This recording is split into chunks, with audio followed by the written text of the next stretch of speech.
Hello बच्चों, today we are going to discuss our class 7th mathematics worksheet 7. Topic is lines and angles. तो last class में हमने देखा था angles को नेमिंग कैसे करते हैं और लाइंस रेज और लाइन सेगमेंट में डिफरेंस क्या होता है. अब हम देखेंगे डिफरेंट लाइंस, यानी अगर हम पेयर ऑफ लाइन ड्रॉ करते हैं तो हमें किस किस टाइप की लाइंस मिलती है. So let us observe the letter X. X में क्या है हमारी, ये एक लाइन है and this is also one line. तो हमारी एक्स की शेप मिल रही है and they are intersecting each other at one point. ये एक दूसरे को इंटरसेक्ट करते हैं, that's why we call them as intersecting lines. तो ये हो गई हमारी इंटरसेक्टिंग लाइंस. और ये कौन सा अल्फ़ाबेट शेप बना रही हैं, एक्स शेप बना रही हैं. नेक्स्ट आता है हमारा, let's observe the corner of your room. You will find angle between wall and floor is 90 degrees. So when the angle between two line is 90 degree, then they are called perpendicular lines. That is, ये बिल्कुल straight line हमारी और ये हमारा base, इन दोनों के बीच में angle जो बन रहा है that is of 90 degree. Therefore these are perpendicular lines. Next is, do you observe the lines of page of your notebook? आपकी नोटबुक में जो लाइंस हैं जिन पे आप लिखते हो, उन्हें कभी ऑब्जर्व किया है? क्या वो एक दूसरे को इंटरसेक्ट करती हैं? नहीं. और अगर आप उनके बीच का डिस्टेंस मेज़र करोगे ना, तो आप पाओगे कि हर पॉइंट पर उनके बीच का डिस्टेंस सेम है. तो these lines are called parallel lines, like this. ये line and this line, these are parallel. They never meet each other, they never intersect each other. वो एक दूसरे को ना तो कभी मिलती हैं, हम इसे कितना भी एक्सटेंड कर ले इस डायरेक्शन में, इसे इधर से एक्सटेंड करें, यहाँ एक्सटेंड करें, ये एक दूसरे से कभी मिलेंगी भी नहीं और एक दूसरे को कभी क्रॉस भी नहीं करेंगी. अब देखते हैं नेक्स्ट क्या है. नेक्स्ट केस है कि अगर हमारे पास पेयर ऑफ लाइन है और एक थर्ड लाइन उसे क्रॉस करती है तो क्या होता है. तो ये है हमारा pair of line. It is not necessary कि वो पैरेलल ही हो हर बार, नॉन पैरेलल लाइन भी हो सकती हैं. और ये लाइन जो है थर्ड लाइन इसे क्रॉस कर रही है, तो this line is called transversal line. तो इस लाइन को हम क्या बोलते हैं, ट्रांसवर्सल लाइन. तो if a line falls on two lines then it cut both the lines at different points. Such line is known as transversal line. इस line को यहाँ कट किया और इस लाइन को यहाँ कट किया. अब observe intersecting lines, parallel lines and perpendicular lines in your surroundings. तो इंटरसेक्टिंग लाइंस के एग्जांपल देखने हैं आपको अपने आसपास की कौन से लाइंस इंटरसेक्ट करती है, जिसमें हमने एक एग्जांपल देखा अल्फ़ाबेट एक्स. पैरेलल लाइंस जो रेलवे ट्रैक है आप उसको ज़रा ऑब्जर्व करो. रेलवे ट्रैक में क्या जो ट्रैक है हमारा वो एक दूसरे को इंटरसेक्ट करता है या पैरेलल चलता है? वो पैरेलल होता है ना. तो वो हमारा एग्जांपल हो गया पैरेलल लाइंस का. परपेंडिकुलर लाइन, ये हमारा रोड है, रोड पे हमारा एक लैंप पोस्ट लगा हुआ है या हम ये मान ले जो स्ट्रीट लाइट है वो लगी हुई है. तो इन दोनों के बीच में एंगल क्या है, 90 डिग्री. तो ये परपेंडिकुलर लाइन का एग्जांपल हो गया. तो इसी टाइप के आपको और एग्जांपल्स अपने आसपास ऑब्जर्व करने हैं और यहाँ इस लिस्ट में लिखने हैं.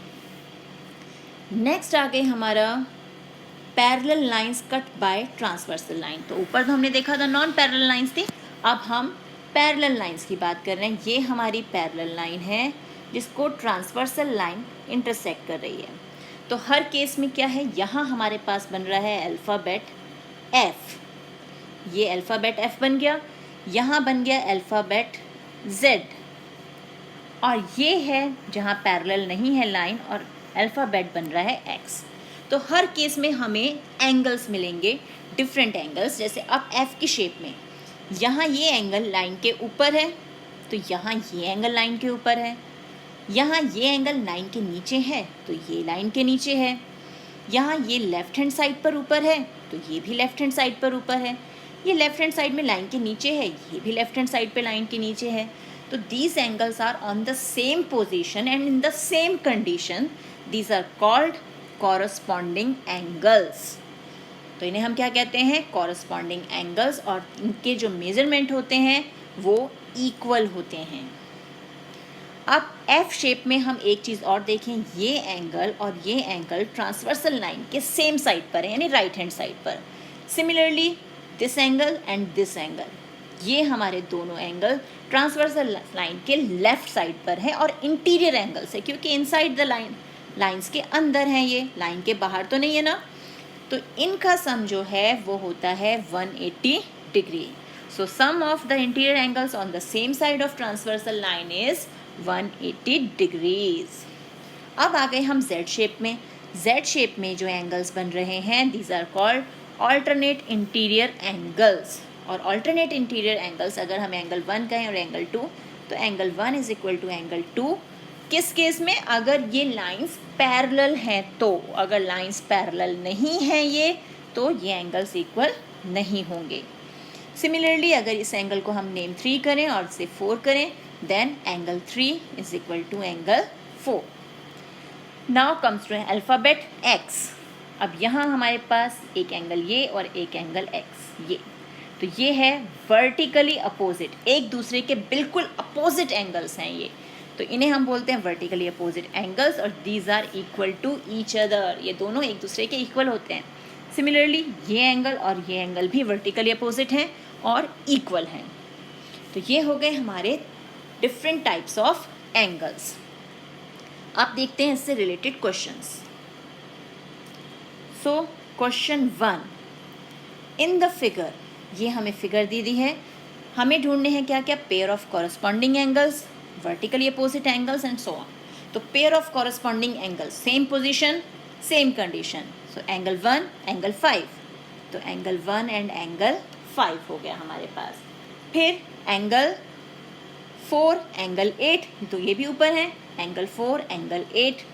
देन कौन सा आ गया हमारे पास? एंगल 2 एंगल 6, तो एंगल 2 एंगल 6. नेक्स्ट कौन आ गया हमारे पास? एंगल 3 और एंगल 7. तो ये हमारे पास डिफरेंट ग्रुप्स हो गए कॉरस्पॉन्डिंग एंगल्स के. नेक्स्ट है वर्टिकली अपोजिट एंगल्स. तो ये रहा 7, 7 के अपोजिट कौन है? 5, तो एंगल 7 एंगल 5. सिमिलरली 6, 6 के opposite 8, angle 6 angle 8. Here angle 2, 2 के अपोजिट कौन है? 4. Very good. और एंगल 3 के अपोजिट, ये रहा एंगल 3, इसके opposite angle 1. Pair of alternate interior angles.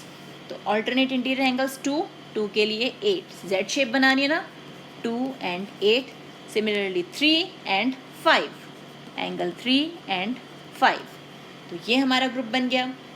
Next, the pair of interior angles on the same side of the transversal, यानी 2 के साथ 5, क्योंकि ये सेम साइड पे है और इंटीरियर में भी है. एंड एंगल 3 और एंगल 8, ये भी दोनों सेम साइड पे हैं और इंटीरियर में हैं. तो ये हो गया क्वेश्चन नंबर 1. अब आते हैं क्वेश्चन नंबर 2 पे. तो क्वेश्चन नंबर 2 क्या है? In the figure P is parallel to Q, find all the unknown angles namely A, B, C, D, E, F. अब ये 125 डिग्रीज दिया हुआ है, तो ये इसका कॉरस्पॉन्डिंग एंगल, तो D is equal to 125 degrees. Reason क्या है? Corresponding angles. नेक्स्ट 125 है और ये दोनों एंगल मिलके कौन सी शेप बना रहे हैं? D की. और जहाँ D की शेप होती है वहाँ होता है हमारा linear pair. It means E plus 125 degree should be equal to 180 degree. Reason क्या है? ये है लीनियर पेयर. तो E की वैल्यू हमें मिल गई यहाँ से 55 डिग्रीज. अब E हमें मिल गया, E के कॉरस्पॉन्डिंग कौन है? A, तो A भी 55 हो गया. A के अपोजिट C वर्टिकली अपोजिट है, तो ये भी 55 डिग्री, क्योंकि वर्टिकली अपोजिट एंगल है. और ये जो हमारा E है, इसके अपोजिट है F. E 55 है तो F भी 55 होगा, क्योंकि ये भी वर्टिकली अपोजिट एंगल है. और D के अपोजिट है B. D है हमारा 125 डिग्री, तो B भी हो गया 125 डिग्री, क्योंकि ये भी वर्टिकली अपोजिट एंगल है. देखा, सिर्फ 2 एंगल्स की वैल्यूज निकाली और सारे एंगल्स हमें मिल गए. अब नेक्स्ट क्वेश्चन है, if 2 lines intersect each other then how many angles have been formed. Two lines intersect each other, यानी ये दो लाइन्स हमारी इंटरसेक्ट कर रही हैं। अब एंगल्स देखिए कितने बन रहे हैं, angle 1 2 3 4। So how many angles have been formed, 4 angles. तो ये हो गई हमारी आज की वर्कशीट।